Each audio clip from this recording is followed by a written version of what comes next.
10.2 पर में है, ये बेहद इम्पोर्टेंट है परीक्षा की दृष्टि से। इससे पहले हमने 10.1 पर में पढ़ी थी कि वृत्त के किसी बिंदु पर स्पर्श रेखा है, वो स्पर्श बिंदु से जाने वाली त्रिज्या के पर लंब होती है, ये हमने पढ़ लिया था। और अब हम 10.2 प्रश्नावली स्टार्ट करने से पहले ये प्रमेय पढ़ेंगे, उसके बाद में प्रश्नावली करेंगे। लेकिन ये 10.2 प्रमेय है, ये आपको समझनी है, और इसको समझने के लिए, इसकी उत्पत्ति करने के लिए आपको कुछ पुराने ज्ञान होना बहुत ज़रूरी है, दो चीज़ों के एक्सपेक्ट में।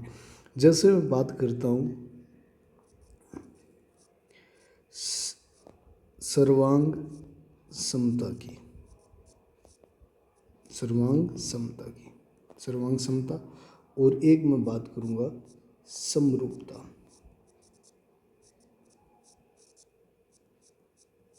ठीक है, सर्वांग समता हमने पढ़ी थी कॉन्जुगेट, है ना, ट्रायंगल्स पढ़े थे हमने 9th क्लास के अंदर, आपने पढ़े होंगे। दो त्रिभुज है, जैसे मान लो मैं दो त्रिभुज नाम लेता हूँ, दो त्रिभुज है, जैसे ट्रायंगल है दो। ठीक है, ये दो त्रिभुज जिसके एक का नाम है ए बी और सी, और इधर एक नाम है पी क्यू आर। ठीक है, ये सर्वांग सम कब कहलाते हैं? जब या तो इनमें कौन सा नियम लग जाए, एस एस एस, तो यानी भुजा भुजा भुजा नियम ये लग जाए तो भी ये क्या कहलाएंगे, सर्वांग सम। जैसे मान लो ये 5 सेंटीमीटर है, ये भी 5 है, ये 6 है, ये 6 है, ये 7 है, ये 7 है, तो भुजाएं सभी समान माप की हैं, तो इसमें एस एस एस नियम लग जाएगा और ये दोनों सर्वांग सम कहलाएंगे। ठीक है, अब सर्वांग सम कहलाते ही नाम इसका लिखा जाएगा कि त्रिभुज ए बी आया इधर, तो इधर आ जाएगा पी क्यू, क्योंकि 7 7 इनका माप है, वो आगे आगे बैठे हैं। और फिर लिखा हमने बी के बाद सी, तो बी सी पीछे आया है, और तो आएगा बी सी के पैरेलल कौन है, भुजा बिल्कुल इक्विवेलेंट भुजा कौन सी है, तो वो है क्यू आर, ये इधर नाम आएगा। और अब ये बीच में चिन्ह लगा देंगे हम इस तरीके का, ये सर्वांग समता का साइन होता है। अब ये मैं आपको क्यों बता रहा हूँ, क्योंकि ये सारी बातें अब आगे काम आने वाली हैं। ठीक है, तो दो त्रिभुज सर्वांग सम कब कहलाते हैं, सर्व अंग समान। अब मतलब देखो, सर्वांग समता का मतलब ही यही है कि सर्व अंग समान, यानी भुजाएं भी समान है। अब सर्वांग सम होते ही आप लिख सकते हो क्या, CPCT लिख सकते हो। इसका मतलब होता है corresponding parts are equal in conjugate triangles, ये। ठीक है, इसका हिंदी में मीनिंग है सर्वांग सम त्रिभुजों के संगत भाग बराबर होते हैं। ठीक है, ये बात आप लिख सकते हो, ये CPCT का मतलब होता है। CPCT आपको लिखा हुआ मिलेगा बुक के अंदर, तो आपका ये समझ जाओगे कि ये क्या लिखा हुआ है। अगर मैं दो त्रिभुजों के बीच में ये साइन लगा के सर्वांग सम वाला लिख दूं, तो आप 6 बातें लिख सकते हो। क्या क्या 6 बातें लिख सकते हो? अगर सर्वांग सम है त्रिभुज, तो आप 6 बातें लिख सकते हो। पहली बात, AB भुजा बराबर होगी किसके, PQ के।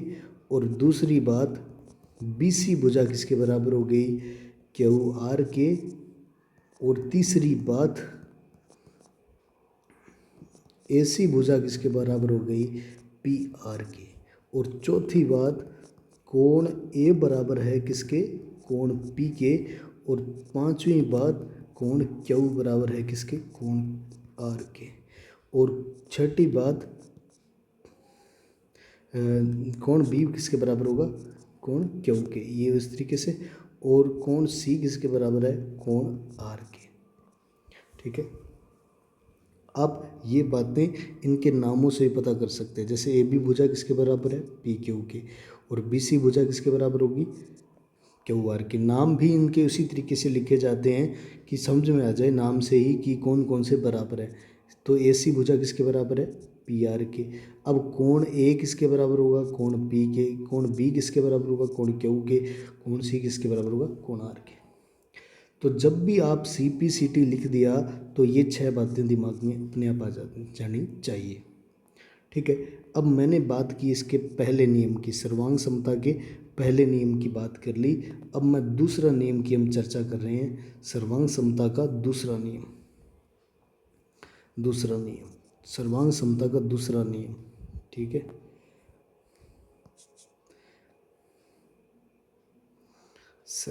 जब तक सांस है तब तक आस है।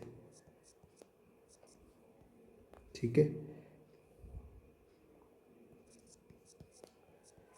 और ये भी नियम होता है। ठीक है, और 5वां नियम होता है सर्वांग समता का, वो होता है RHS। ये सारे के सारे आप 9th क्लास में पढ़ चुके हैं। अब देखो, कोई भी त्रिभुज के अंदर 2 साइडें बराबर है और बीच में एंगल है। जैसे देखो मैं बात करता हूँ, 2 त्रिभुज बनाता हूँ मैं, किसमें SAS लगेगा वो आपको मैं बता रहा हूँ अभी। ठीक है, ये जैसे त्रिभुज ले लिया मैंने ABC और ये ले लिया PQR। ठीक है, अब मान लो BC का माप दे रखा है उसने चित्र के अंदर 5 सेंटीमीटर और AC का माप दे रखा है उसने 6 सेंटीमीटर और कोण C का माप दे रखा है 50 डिग्री। ठीक है, और इधर दे रखा है उसने ये वाले त्रिभुज का माप यानी PQ का माप दे रखा है 5 सेंटीमीटर और QR का माप दे रखा है 6 सेंटीमीटर और ये बीच का कोण दिया 50 डिग्री। ठीक है, अब आप देख पा रहे हो ये साइड है वो इस साइड के बराबर आ रही है, फिर बीच में क्या आया, एंगल आ गया, एक एंगल आ गया S। पहले तो साइडें बराबर आई, S बराबर आया, साइड एंगल साइड बना रहा हूँ नियम। ठीक है, तो ये नियम भी इसी हिसाब से चलते हैं सारा।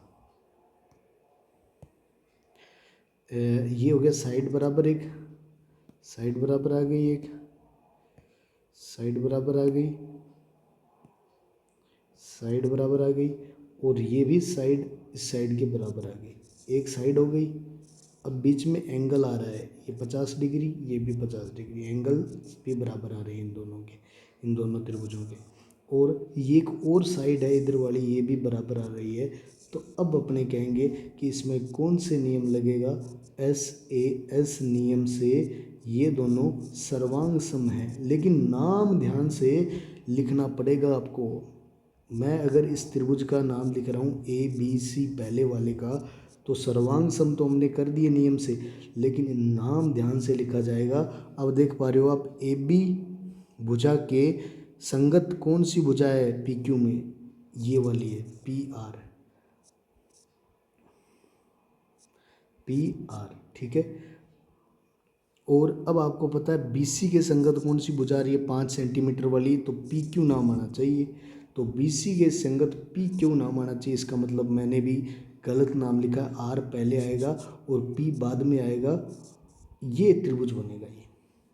अब देख लो BC के बराबर कौन सी भुजा है, PQ है। ठीक है, दिख रहा है 5, PQ बराबर है 5 सेंटीमीटर। अब AC के संगत कौन सी भुजा आनी चाहिए,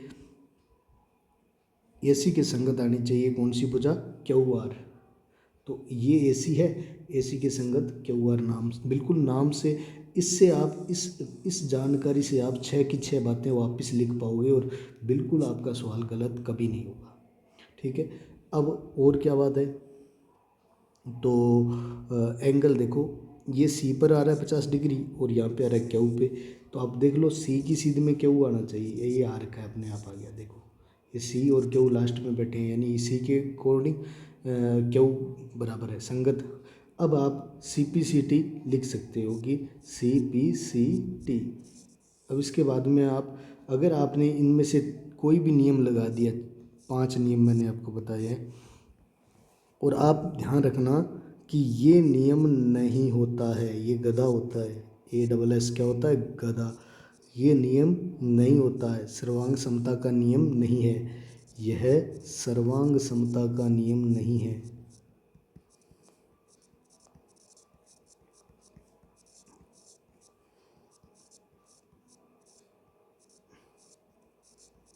नहीं है, ये याद रखना आप, कहीं ये नियम मत लगा देना बस।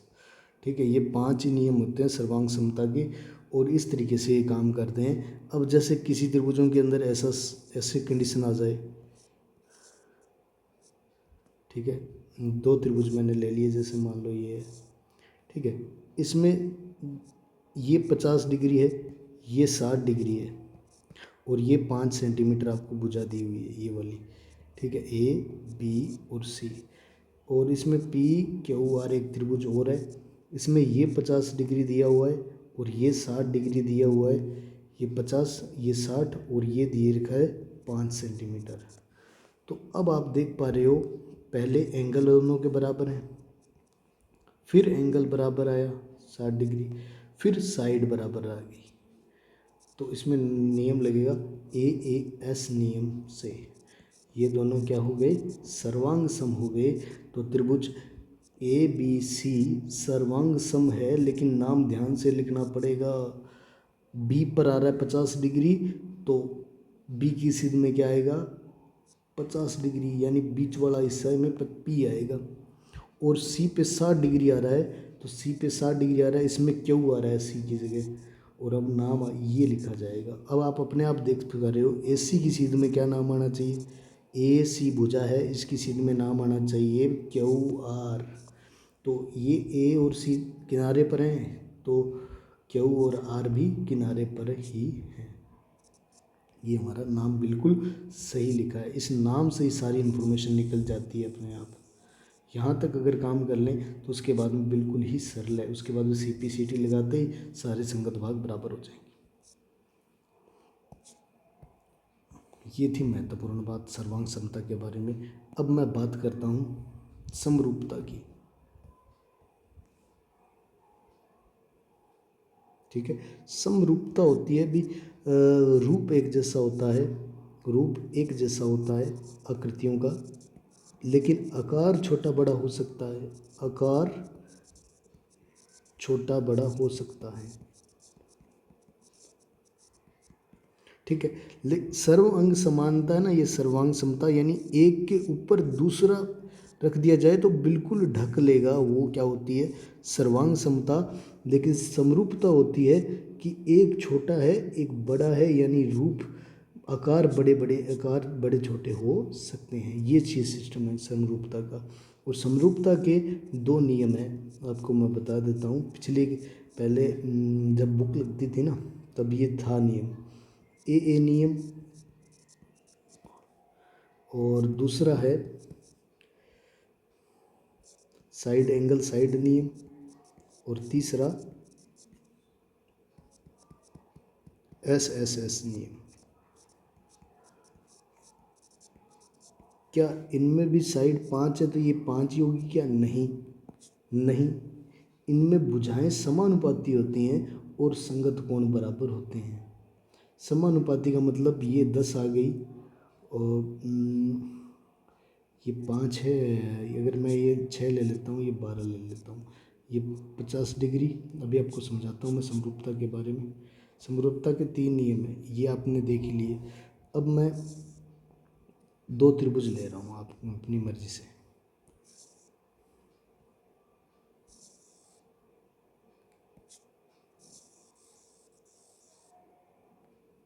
ठीक है, दोनों रूप एक जैसे मान लेते हैं अपने, ABC इसका नाम है और इसका नाम है PQR। ठीक है, आकार छोटे बड़े इनके, कैसे ये नियम काम करेंगे ये मैं आपको समझा रहा हूँ। ठीक है, रूप एक जैसे हैं, आकार छोटा बड़ा इनका। जैसे ये 5 सेंटीमीटर है और ये 10 सेंटीमीटर दे रखा है, और BC दे रखी है 6 सेंटीमीटर मान लो बुक के अंदर, और ये है 12 सेंटीमीटर। और इधर वाला कोण दे रखा है 50 डिग्री, ये भी 50 डिग्री। अब आप देख पा रहे हो कि ए बी और पी क्यू इनका रेशो कितना आ रहा है, रेशो आ रहा है 5/10, क्योंकि ए बी का मान तो 5 है और पी क्यू का मान 10 है, रेशो आया 1/2। और आप इधर भी देख पा रहे हो बी सी के संगत कौन सी भुजा है, क्यू आर। तो 6/BC का मान 6 है और क्यू आर का मान 12 है। फिर से काटा एक ही बाड़े में आ रहे हैं, 6 एकम 6, 6 दूनी 12। ठीक है, रेशो क्या आ रहा है इनका, बराबर आ रहा है। ठीक है, हर बार भुजाएं कैसी हो गई, समानुपाती। कौन कौन सी भुजाएं समानुपाती हैं, ए बी पी क्यू के समानुपाती है और बी सी क्यू आर के समानुपाती है, और उनके बीच का एंगल भी बराबर है। तो ये साइड एंगल साइड नियम लगेगा इसके अंदर। तो दो भुजाएं समानुपाती हो गई और एक एंगल बराबर है, तो इसमें इस नियम से ये दोनों क्या हो जाएंगे, समरूप हो जाएंगे। तो अपने लिख देंगे त्रिभुज ए बी सी समरूप का साइन ये होता है भाई, इतना सही, और पी क्यू आर के समरूप है।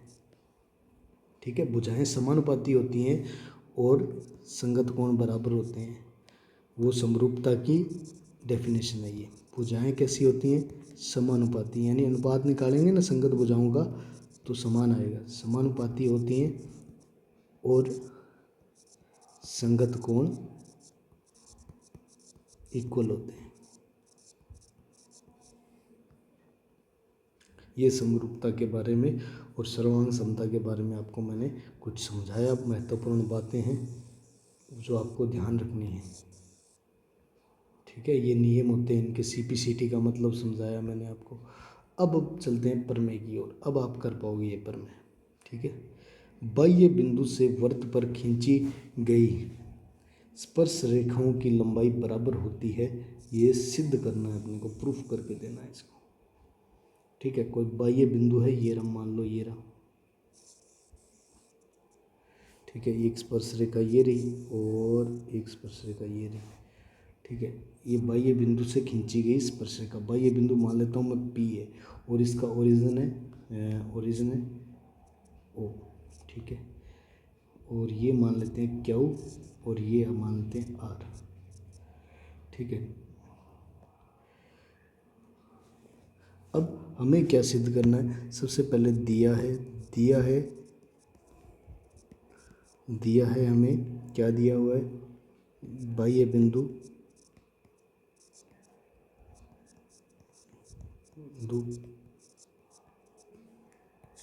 P है और PQ PR दो स्पर्श रेखाएं हैं, ये दिया हुआ है अपने को। ठीक है, अब टू प्रूव अपने को सिद्ध करना है, क्या प्रूव करना है कि ये बार बिंदु है ना P से, इससे खींची गई स्पर्श रेखाओं की लंबाइयाँ बराबर है। इसका मतलब अपने को सिद्ध करना है to prove PQ is equal to PR, यानी बार से खींची गई ये दोनों स्पर्श रेखाओं की लंबाइयाँ बराबर है, ये सिद्ध करना है। ठीक है, अब इसके लिए अपने को एक रचना करनी पड़ेगी, कंस्ट्रक्शन करना पड़ेगा, रचना करनी पड़ेगी। Q, R को O से मिलाया और P को भी O से मिलाया, ये मिला दिया, ये कंस्ट्रक्शन किया हमने, रचना की है। रचना करने का मतलब इन दोनों को आपस में मिला देना है, तो मिला दिया, ये मिला दिया हमने। ठीक है, और फिर R को O से मिला दिया, ये रहा। ठीक है, ये मिलाने के बाद कुछ स्थिर कैसा दिखाई दे रहा है। अब इसके बाद P को भी मिलाना है O से, तो ये हमने P को भी O से मिला दिया। तो इस तरीके का डायग्राम हमारे सामने आया, निकल के। ठीक है, अब हम क्या कर रहे हैं, अब हमने काम कर दिया, अब हम उत्पत्ति कर रहे हैं, प्रूफ कर रहे हैं इसका। ठीक है, प्रूफ कर रहे हैं कि कैसे ये दोनों बराबर है। हमारा टारगेट क्या है? हमारा टारगेट है कि पी क्यू को बराबर करना है पी आर के। अब हमने मिला दिया सारा काम।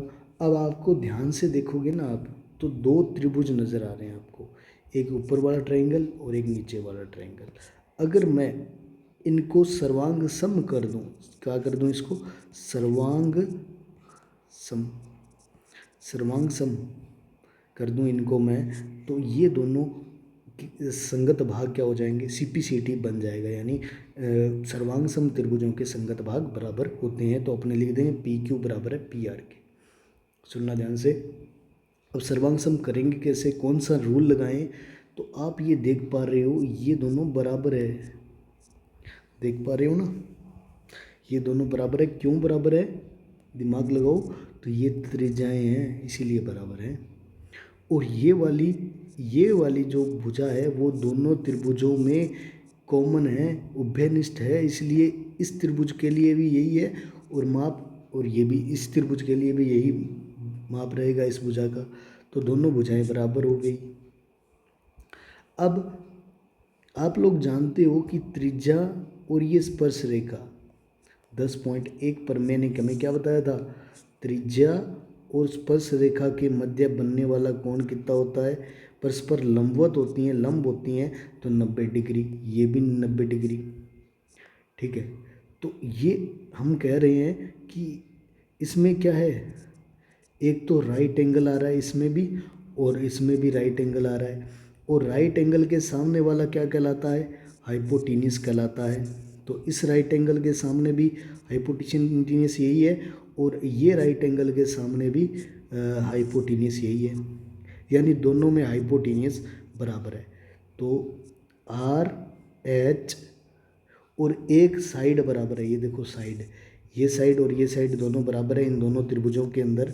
तो आर एच एस नियम अभी मैंने थोड़ी देर पहले डिस्कशन किया था, ये वाला नियम लगेगा और ये क्या बन जाएंगे? दोनों सर्वांग सम बन जाएंगे। तो सर्वांग सम बनते ही अपने लिख सकते हैं सी पी सी टी।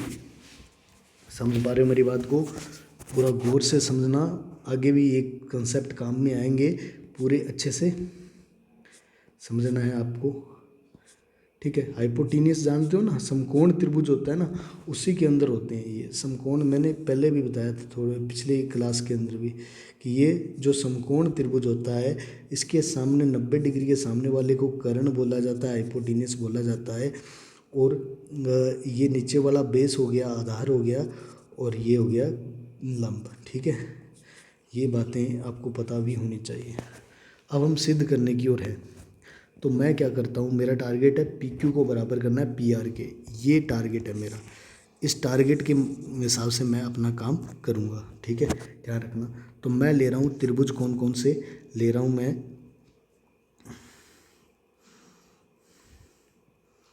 त्रिभुज ले रहा हूँ पी आर ओ, वह त्रिभुज में पी क्यू ओ में।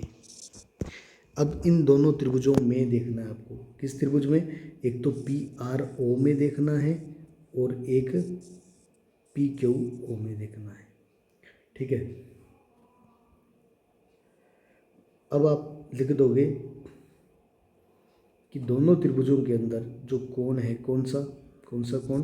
तो पी आर ओ बराबर है कोण कौन सा? पी क्यू ओ बराबर है 90 डिग्री। क्यों है 90 डिग्री? तो यहाँ पे लिखोगे आप त्रिज्या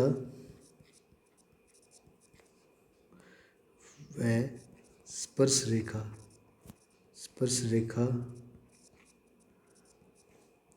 स्पर्श बिंदु पर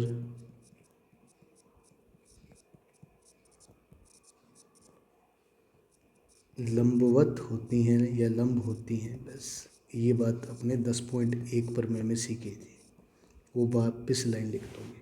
ठीक है, दोनों त्रिभुजों के अंदर कोण बराबर आ गया हमारा।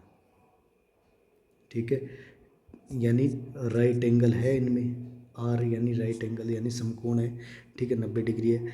अब हमने कोण तो बराबर कर दिया दोनों में, अब हम हाइपोटेन्यूस बराबर कर रहे हैं, तो आप लोग देख पा रहे हो पी ओ बराबर है किसके, पी ओ के, क्योंकि इस त्रिभुज में भी आ रही है पी ओ, इसमें भी आ रही है। क्यों आ रही है, क्योंकि ये क्या है, दोनों त्रिभुजों की उभयनिष्ठ भुजा है, इसलिए ये दोनों में बराबर है। ये दोनों बराबर है, पी ओ बराबर पी ओ के, ठीक है, ये भी बात पता चल गई। अब आप लिखोगे कि ओ ओ आर, ओ आर बराबर है किसके, ओ क्यू के। क्यों बराबर है, क्योंकि वो त्रिज्या है वर्त की, इसीलिए बराबर है।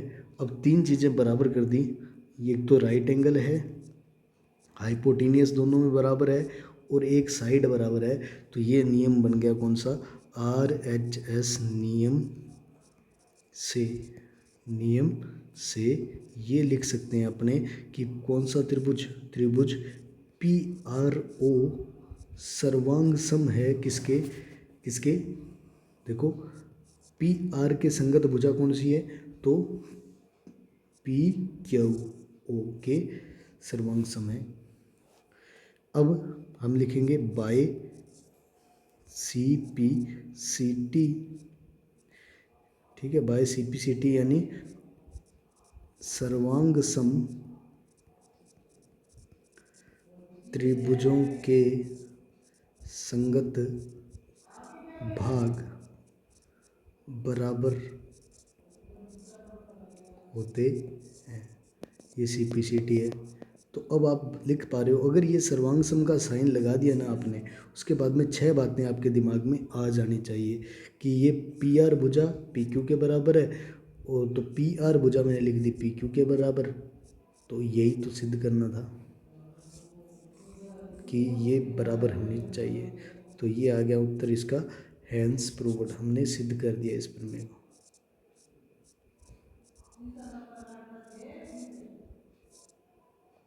बस इतनी सी प्रमेय सिद्ध करनी होती है, इस तरीके से सिद्ध की जाती है। अगर आपको पुराना नॉलेज है, अच्छा नहीं है, तो आपको ध्यान से सुनना भी चाहिए क्लासों को। अब इसके बाद में हम प्रश्नावली स्टार्ट करते हैं। अब प्रश्नावली कर सकते हैं, अगर ये प्रमेय समझ में नहीं आई तो दोबारा समझ लेना, बैक करके दिया है वो लिख लिया। सबसे पहले टारगेट हमारा क्या था कि दोनों स्पर्श रेखाओं की लंबाइयाँ हैं वो बराबर होती हैं, ये सिद्ध करना था। तो पी क्यू बराबर किसके निकालना था, पी आर के, ठीक है। अब हमने क्या कर लिया, थोड़ी सी रचना की, मिलान कर लिया, इनका मिला दिया, और उसके बाद में दो त्रिभुजों को ले लिया, पकड़ लिया इनको, और इनके अंदर हमने तीन चीज़ों को बराबर कर दिया। तो तीन चीज़ें बराबर होते ही नियम लग जाता है सर्वांग समता के, जो पांचों नियमों में से एक नियम अपने को मिल गया, क्योंकि यह राइट एंगल था, उसमें समकोण त्रिभुज था, और हाइपोटेनियस बराबर आ रहा था, साइड बराबर आ रही थी, तो वो तीन नियम मिलते ही अपने पास, उसके बाद में हमने उसको कह दिया सर्वांग सम है। सर्वांग सम होते ही सी पी सी टी हो जाता है चालू। तो सी पी सी टी का मतलब है कि सर्वांग सम त्रिभुजों के अंदर संगत भाग बराबर होते हैं। तो पी आर भुजा किसके बराबर होगी, पी क्यू के, आर ओ भुजा किसके बराबर होगी, क्यू ओ के, और है ना, इस तरीके से पी ओ बराबर होगा पी ओ के। ये अपने आप सारी बातें सामने आती है, 6 बातें अपने आप आ जाती हैं सामने सर्वांग सम होते ही, ठीक है। अब इसके बाद में हम चलते हैं प्रश्नावली की ओर। इसका पहला प्रश्न 10.2 का, ये कह रहा है एक बिंदु क्यू से, क्यू से, एक बिंदु क्यू से, क्यू से एक वर्त पर स्पर्श रेखा की लंबाई, ठीक है, एक वर्त पर स्पर्श रेखा की लंबाई 24 सेंटीमीटर है, 24 सेंटीमीटर है। क्यू की केंद्र से दूरी, केंद्र से दूरी यानी ओरिजिन से दूरी, वर्त का ओरिजिन है उससे की दूरी, तो वो कह रहा है वर्त की त्रिज्या ज्ञात करो। सबसे पहले डायग्राम बनाने आने चाहिए आपको, ठीक है।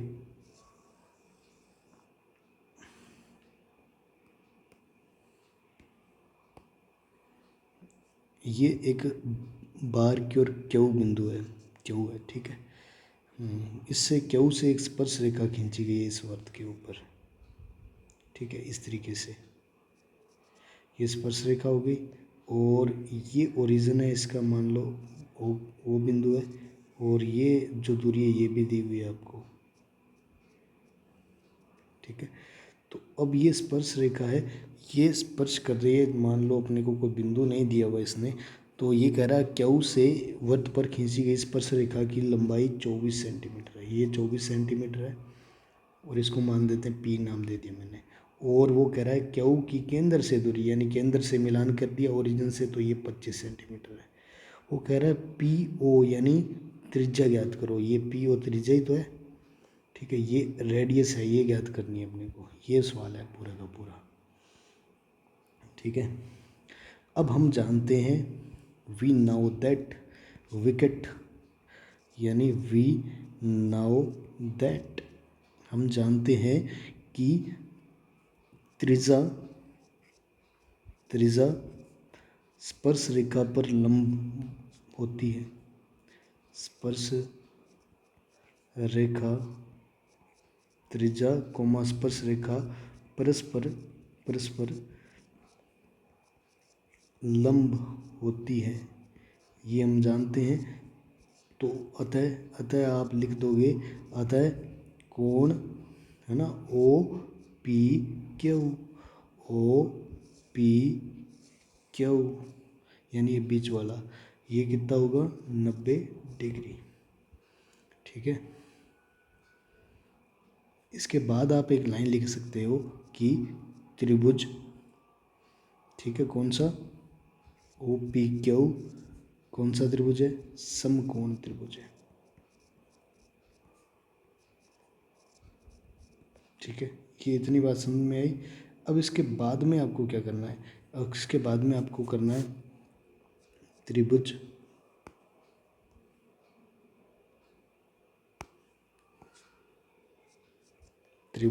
कौन सा में ओ पी क्यू में आप लिखोगे कर्ण स्क्वायर पाइथागोरस प्रमेय। इसमें आपने क्या लगा दी, पाइथागोरस प्रमेय लगा दी, ठीक है।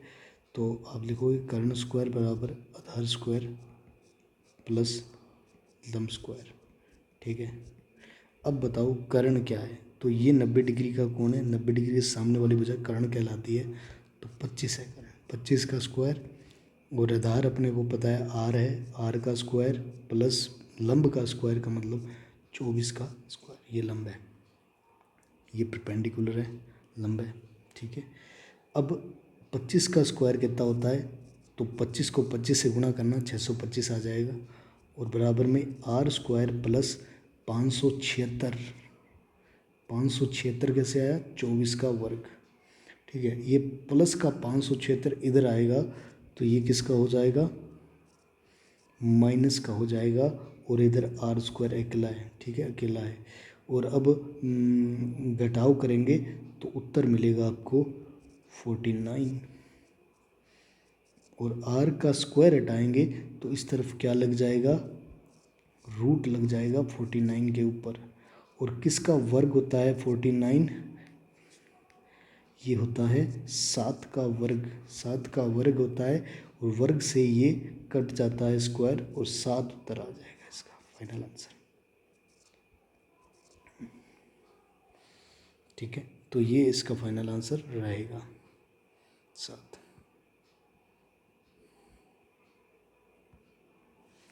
ये इसकी त्रिज्या रहेगी 7। अब हम नेक्स्ट सवाल की ओर चलते हैं। तो आप देख पा रहे हो इसमें आकृति संलग्न है साथ में जुड़ी हुई है। 10.11 में यदि टीपी पीक्यू केंद्र ओ वाले किसी वृत्त पर दो स्पर्श रेखाएं हैं, केंद्र ओ वाले किसी वृत्त पर स्पर्श रेखाएं हैं टी पी और टी क्यू, ठीक है, ये दिख रहा है आपको। इस प्रकार है कि पी ओ क्यू 110 डिग्री है, पी ओ क्यू 110 डिग्री है, ये दिख रहा है चित्र के अंदर। वो पी टी क्यू ये वाला कोण लगा हुआ है, देखो ये निशान कोण का है, कोण निकालना है अपने को, टी वाला ये रहा पी टी क्यू, ये वाला कोण चाहिए अपने को। तो आप लोग ये देख पा रहे हो ये ऑप्शन वाला सवाल है, अपने वैसे ही हल कर सकते हैं। ये देखो ये त्रिज्या है, ये रेडियस है, ये भी रेडियस है, तो इनके बीच का, और ये टेंजेंट है यानी स्पर्श रेखा है, तो इसके बीच में जो कोण होता है वो 90 डिग्री का होता है, ये हमें पता है, ठीक है। ठीक है, 90 डिग्री हो गया। ये 90 डिग्री का है और ये भी 90 डिग्री का है। और आप देख पा रहे हो, क्या देख पा रहे हो आप? ठीक है, ये हमने लिख दिया कि 90 डिग्री है। और अब हम जानते हैं, वी नाउ दैट, हम जानते हैं, क्या जानते हो आप? जानते हो कि चतुर्भुज है कौन सा, चतुर्भुज कौन सा है? तो ओ पी टी क्यू, ये चतुर्भुज है। चतुर्भुज के अंतः कोणों का योग कितना होता है? अंतः कोणों का योग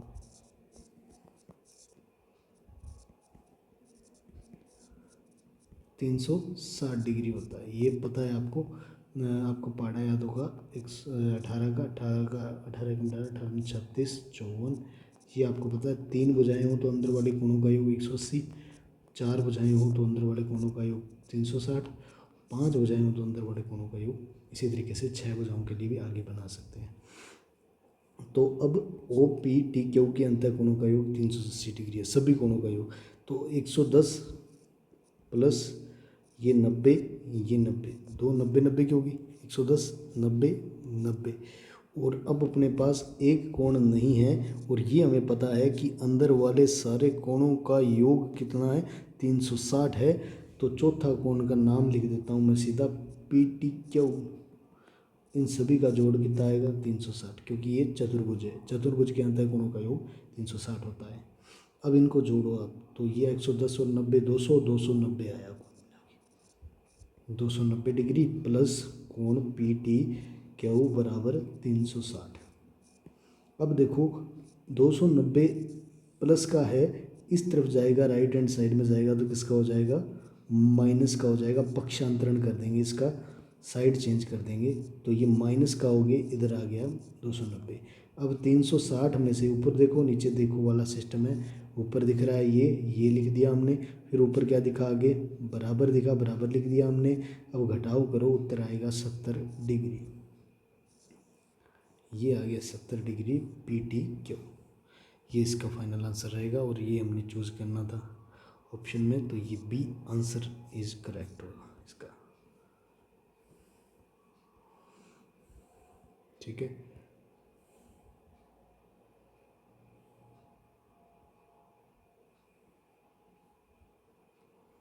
अब हमें निकालना है, यदि एक बिंदु P से O केंद्र वाले वृत्त पर ये स्पर्श रेखाएं खींची गई हैं, ठीक है, परस्पर 80 डिग्री का कोण बना रही है ये दोनों स्पर्श रेखाएं, झुकी हुई हैं, तो POA निकालना है अपने को। ठीक है, तो आप निकाल सकते हो, ये बहुत ही सरल सवाल है।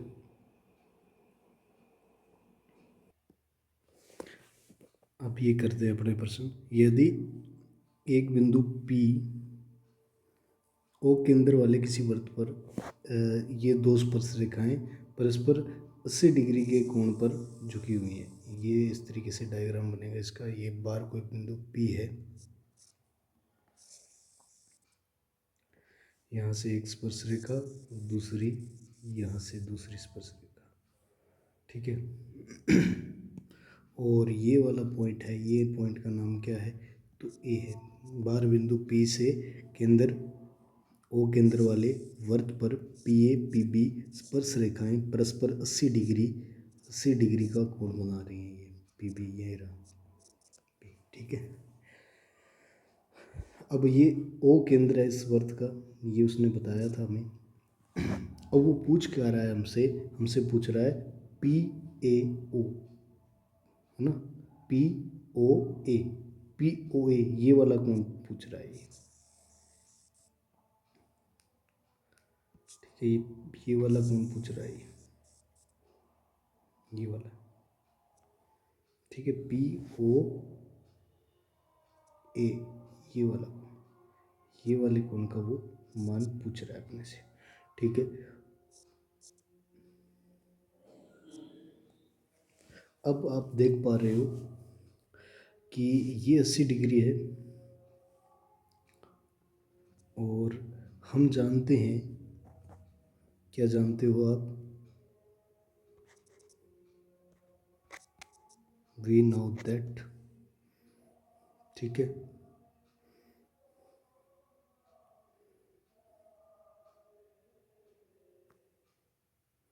कि त्रिभुज कौन सा पी ए ओ और त्रिभुज कौन सा पी पी ओ, ये दोनों क्या है, सर्वांग सम है।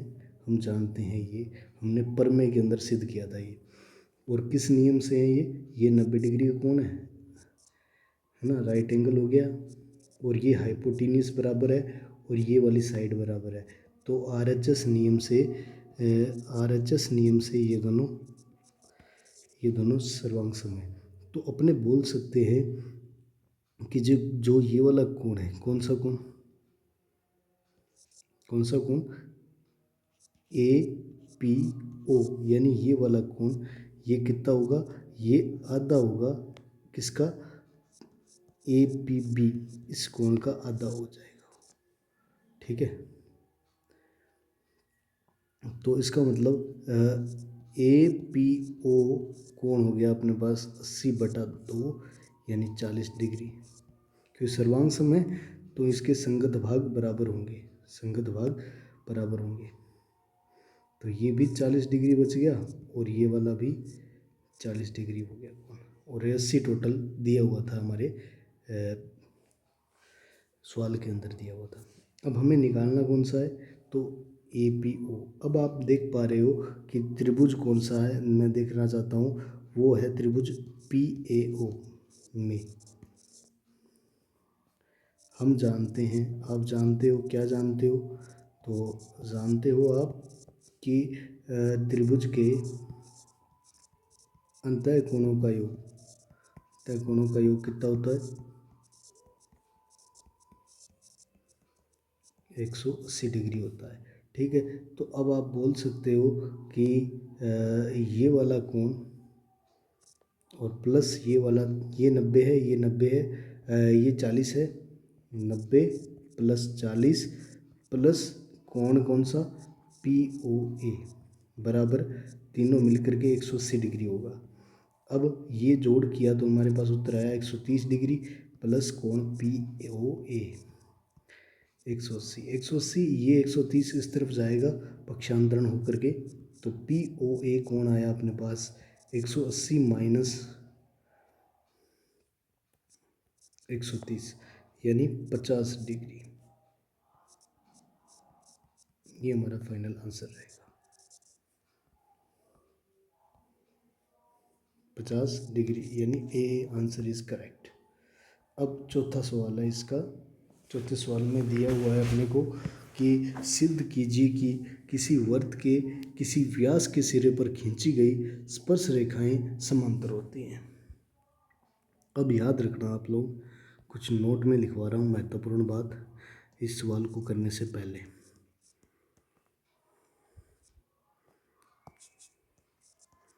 दो रेखाएं, कोई भी दो रेखाएं समांतर होंगी, कब समांतर होंगी, तो ये याद रखना, कोई भी दो रेखाएं समांतर होंगी यदि फर्स्ट एकांतर कोण बराबर हों।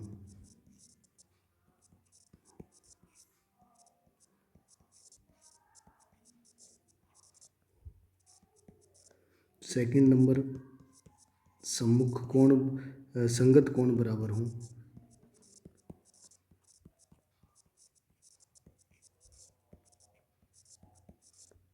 या तीसरी बात मिल जाए तो भी दो रेखाएं समांतर हो सकती हैं,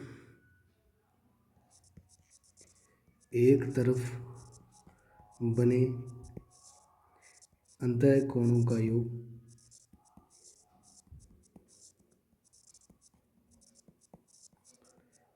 180 डिग्री हो, तब भी रेखाएं समांतर हो सकती हैं।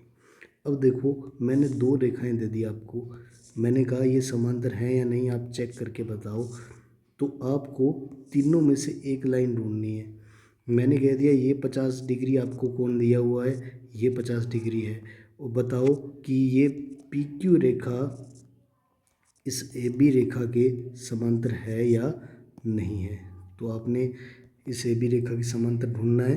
तो अब आप देख पा रहे हो कि ये जेड सा बन रहा है, जेड जैसी आकृति बन रही है और जेड के अंदर वाले कोण हैं वो दोनों बराबर हैं। इसका मतलब एकांतर कोण बराबर हैं। एकांतर कोण बराबर हैं तो आप बोल सकते हो कि दोनों रेखाएं कैसी हैं, पी क्यू समांतर है किसके, ए बी के। इन तीनों में से कोई भी एक बात मिल जाए आपको तो रेखाएं कैसी हो जाएंगी, दोनों समांतर हो जाएंगी। जैसे मैंने दो रेखाएं आपको दे दी इस तरीके से और मैंने कहा ये वाला कोण 60 डिग्री है और ये वाला कोण भी 60 डिग्री है। तो अब आप बोलोगे कि संगत कोण बराबर है, क्योंकि एक जैसी शक्ल वाले कोण हैं वो बराबर आ रहे हैं, इसका मतलब संगत कोण बराबर हैं। तो रेखाएं कैसी हो गई हैं, समांतर हो गई हैं। तो रेखाएं दोनों, ये मान लो एल रेखा है, ये एम रेखा है, एल समांतर है एम के। ठीक है, अब अंतः कोण वाला कंसेप्ट समझाता हूँ मैं आपको। जैसे दो रेखाएं हैं, आपको बोला गया कि समांतर है या नहीं है। तो जैसे ये 120 डिग्री दे दिया उसने चित्र में और ये 60 डिग्री। अब अंदर वाले एक तरफ, इस रेखा के एक ही तरफ बनने वाले अंतः कोणों का योग कितना आया, दोनों का योग कितना आया, जोड़ कितना आया, तो 180 आया। तो ये अंतः कोण होते हैं दोनों एक तरफ बनने वाले, ये दोनों। तो इनका योग अगर 180 आ रहा है तो आप बोलोगे कि एक तरफ बने अंतः कोणों का योग 180 आया।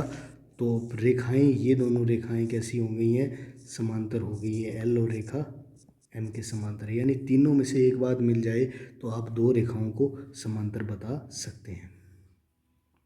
अब इसके बाद में अब हम प्रश्न करने जा रहे हैं, सिद्ध कीजिए कि किसी वर्त के किसी व्यास के, है ना, किसी वर्त के किसी व्यास के सिरों पर खींची गई स्पर्श रेखाएं समांतर होती हैं। तो ये वर्त है, अब वर्त का ये केंद्र मान लो तो ये व्यास हो जाएगा, ये व्यास है इसका सेंटर ऑफ, ठीक है, व्यास है। व्यास के सिरों पर, व्यास के सिरों पर, व्यास के सिरों पर, व्यास के सिरों पर खींची गई जो स्पर्श रेखाएं हैं, ये स्पर्श रेखा खींच दी व्यास के सिरे पर, एक ये वाली है।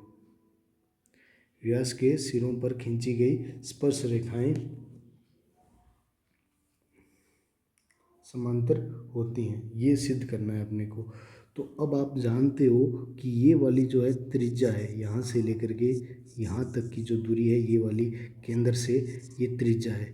त्रिज्या और स्पर्श रेखा के मध्य कोण कितना होता है, 90 डिग्री होता है। ये लिखेंगे हम सबसे पहले, फिर हम इधर इस साइड भी लिखेंगे कि ये वाली जो त्रिज्या है और इसलिए ये वाला कोण भी 90 डिग्री का होगा और इधर वाले भी 90 डिग्री के होंगे। अब आप देख पा रहे हो कि दोनों एक तरफ बनने वाले अंतः कोणों का योग कितना आ गया, 180 डिग्री आ गया। तो ये दोनों रेखाएं कैसी हो गई हैं, समांतर हो गई हैं। तो व्यास के सिरों पर खींची गई स्पर्श रेखाएं भी समांतर होती हैं। ये इस तरीके से हम सिद्ध करेंगे। सबसे पहले हम नाम दे देते हैं सभी को। तरीका मैंने बता दिया कैसे सिद्ध होगी। ये केंद्र को नाम ओ दे दिया, ये मैंने ए दे दिया, इसको बी दे दिया। और स्पर्श रेखा का नाम दे देते हैं अपने, जैसे पी क्यू और आर एस, ये दो स्पर्श रेखाएं हैं। ठीक है, तो सिद्ध करने वाला सवाल होता है, उसके अंदर सबसे पहले आपको दिया है ये लिखना होता है। दिया है क्या दिया हुआ है, दिया है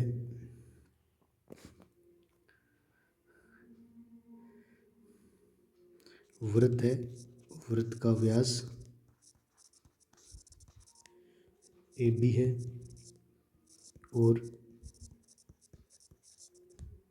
उसके सिरों पर स्पर्श रेखाएं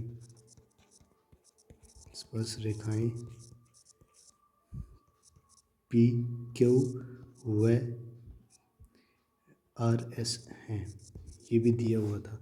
अब हमें प्रूफ क्या करना है, सिद्ध क्या करना है, सिद्ध करना है आपको कि ये पी क्यू जो स्पर्श रेखा है वो समांतर है किसके, आर एस के। ये समांतर के साइन होते हैं, दो लाइनें जो लंबी लंबी है ना, ये समांतर का साइन है। अब आप क्या करना चाहते हो, तो उपपत्ति करना चाहते हो, यानी निकालना चाहते हो इसको। तो कैसे निकालेंगे, तो सुनना ध्यान से।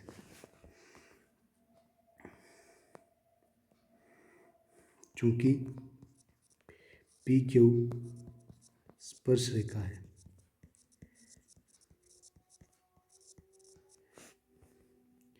और बी स्पर्श बिंदु है।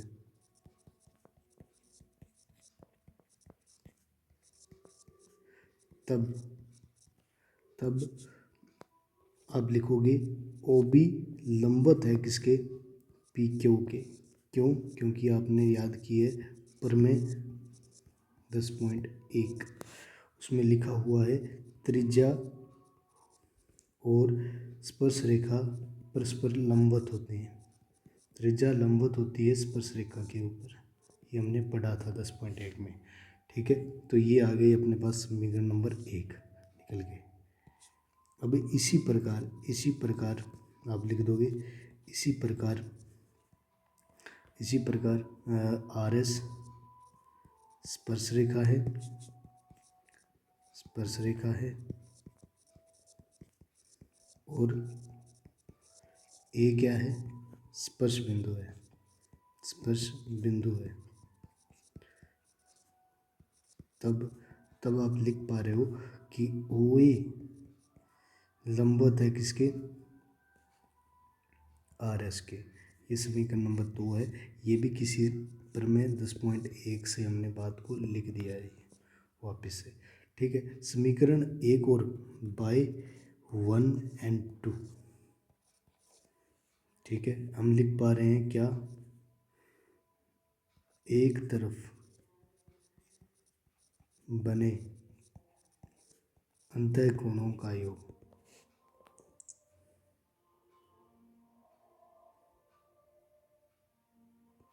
कोणों का योग बराबर 180 और एकांतर कोण भी बराबर है। कैसे बराबर है आपको पता चल रहा है, यहाँ पे देख पा रहे हो आप, ये z बन रहा है इस तरीके से। ये देखो, ये z है, इस तरीके से लेटा हुआ z बन रहा है। यहाँ पे भी 90 डिग्री है, यहाँ पे भी 90 डिग्री है, एकांतर कोण भी बराबर है। ठीक है, अब समीकरण 1 और 2 से हमने देख लिया। अब इम्प्लाइज अपन लिख सकते हैं कि रिजल्ट क्या निकला कि अतः पी क्यू समांतर है किसके, आर एस के। अर्थात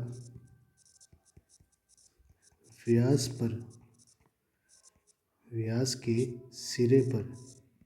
सिरों पर खींची स्पर्श रेखाएं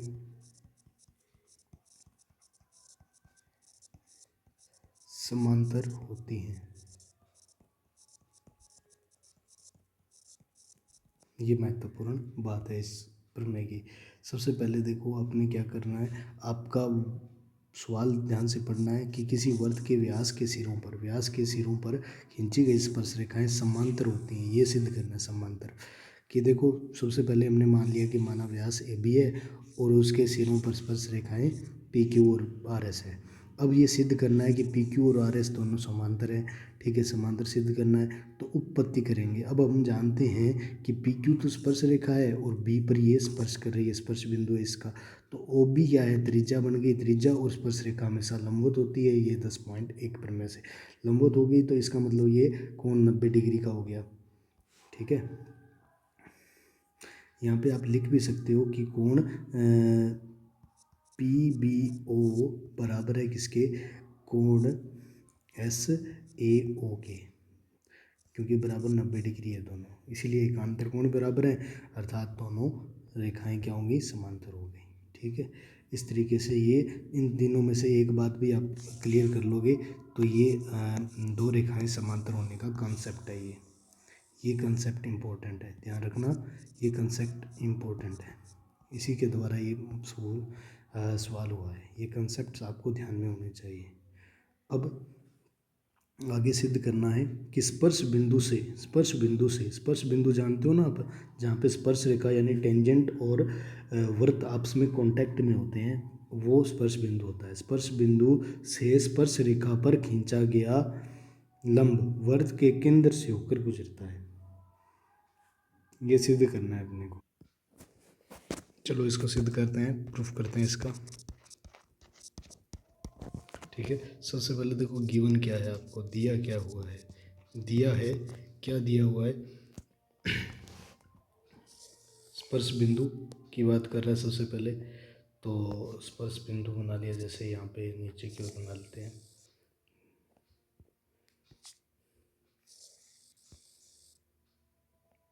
ये स्पर्श बिंदु हो गया जैसे, तो स्पर्श बिंदु मिल गया, और स्पर्श बिंदु को नाम दे दिया हमने, क्या दे दिया, ए नाम दे दिया। ठीक है, अब स्पर्श रेखा भी बना ली, स्पर्श रेखा भी नाम दे रखा है, तो स्पर्श रेखा मैंने बना ली पी क्यू। ठीक है, पी क्यू पर खींचा गया लंब, ये रहा खींचा गया लंब, मैंने इस पे लंब बनाया, यानी 90 डिग्री का कोण, ये रहा 90 डिग्री का कोण हो गया इसके साथ। ये खींचा गया लंब वर्त के केंद्र से होकर जाता है, मैंने कहा नहीं जाता केंद्र से होकर के, तो केंद्र से, ये केंद्र है वो, और ये मान लो क्यू है ये, ठीक है, केंद्र से होकर के नहीं जा रहा है, ये मैंने मान लिया अपनी मर्जी से। ठीक है, तो अब हम जानते हैं, अब देखो सबसे पहले लिख लो कि स्पर्श रेखा, स्पर्श बिंदु है, स्पर्श बिंदु ए है, तथा पी क्यू स्पर्श रेखा है।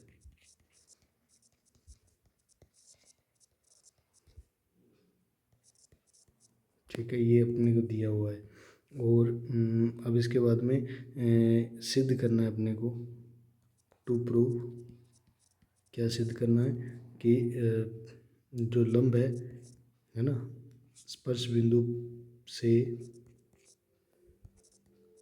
स्पर्श बिंदु से टेंजेंट पर, टेंजेंट यानी स्पर्श रेखा पर खींचा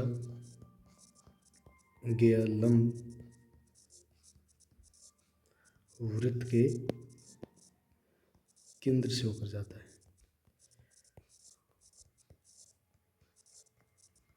ये सिद्ध करना है। ठीक है, ये हमने लिख दिया, सिद्ध करना है ये। अब अपने प्रूफ करते हैं, सबसे पहले मान लेते हैं, माना ए पर खींचा गया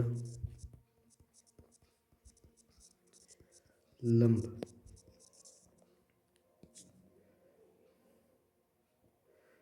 क्यू से होकर जाता है,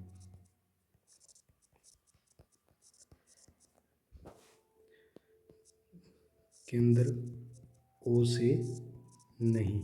ठीक है, तो नहीं, तो इसका मतलब ये तो सही है ना, कि क्यू ए है, लंब है, ये हमने माना है कि पी क्यू पे लंब है। ठीक है, वो केंद्र ओ से नहीं जाता है, परंतु हम जानते हैं, क्या जानते हो आप, अपना नॉलेज काम में लो, कि ओ ए क्या है, त्रिज्या है, त्रिज्या है, वह त्रिज्या, ओ ए त्रिज्या है ना जो, वो वह स्पर्श स्पर्श रेखा पर लंब होती है, ये भी तो हम जानते हैं ना, किससे, पर में 10.1 से। ठीक है, तो आप ये भी जानते हो, तो अब आप लिख सकते हो कि ओ ए है, वो त्रिज्या है, वो लंब है किस पे, पी क्यू पे। ठीक है, ठीक है, बाय 1 और 2, बाय 1 और 2, ये भी क्यू ए भी लंब है पी क्यू पर, और ओ ए भी लंब है पी क्यू पर। ठीक है, इसका मतलब ये जो क्यू बिंदु है वो इसी के ऊपर है, इस रेखा के, दोनों लंब तभी संभव है। ठीक है, कौन से, क्यू ए व ओ ए दोनों पी क्यू पर लंब तभी संभव है जब दोनों बिंदु ओ व क्यू एक ही रेखा पर हो।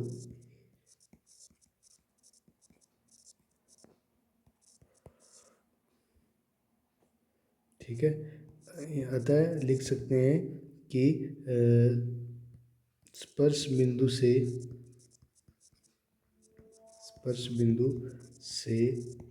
स्पर्श रेखा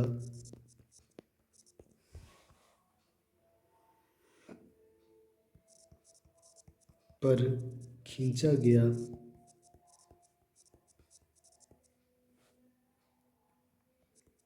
लंब